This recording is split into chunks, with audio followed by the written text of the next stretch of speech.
উল্টো রথযাত্রার মধ্য দিয়ে শেষ হলো সনাতন ধর্মাবলম্বীদের অন্যতম ধর্মীয় উৎসব জগন্নাথ দেবের রথযাত্রা।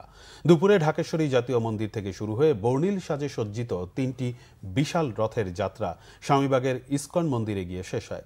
এ সময় ভক্তরা নেচে গেয়ে এবং রশি টেনে ভগবান জগন্নাথের কাছে সবার জন্য মঙ্গল কামনা করেন। আরো জানাচ্ছেন মামুন আব্দুল্লাহ, ক্যামেরায় ছিলেন ইসমাইল হোসেন। 9 দিন পর নিজ বাড়িতে ফিরছে ভগবান জগন্নাথ, তাই ভক্তদের উল্লাসটা একটু বেশি। বর্ণিল সাজে সজ্জিত তিনটি বিশাল রথে জগন্নাথ দেব, সুভদ্রা ও বলরামের প্রতিকৃতি নিয়ে বের হয় রথযাত্রা। শোভাযাত্রাটি ঢাকেশ্বরী থেকে পলাশী কেন্দ্রীয় শহীদ মিনার, দোয়েল চত্বর হয়ে রওনা হয় স্বামীবাগের ইস্কন মন্দিরের উদ্দেশ্যে। ভক্তরা উৎসবমুখর পরিবেশে অংশ নেয় রথযাত্রায়।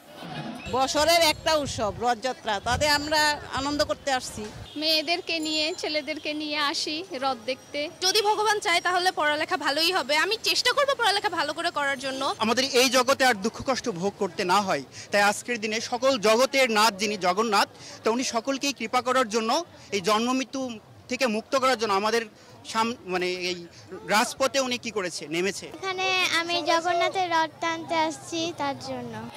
উল্টো রথযাত্রার দিনেই জগন্নাথের রথ ফিরে আসে নিজ ঘরে।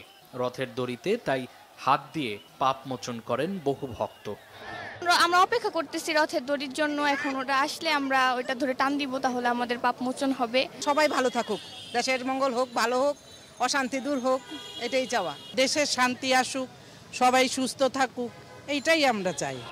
উল্টো রথের মাধ্যমেই 7 দিনব্যাপী রথযাত্রার উৎসবের সমাপ্তি ঘটে। মামুন আব্দুল্লাহ, বাংলা ভিশন, ঢাকা।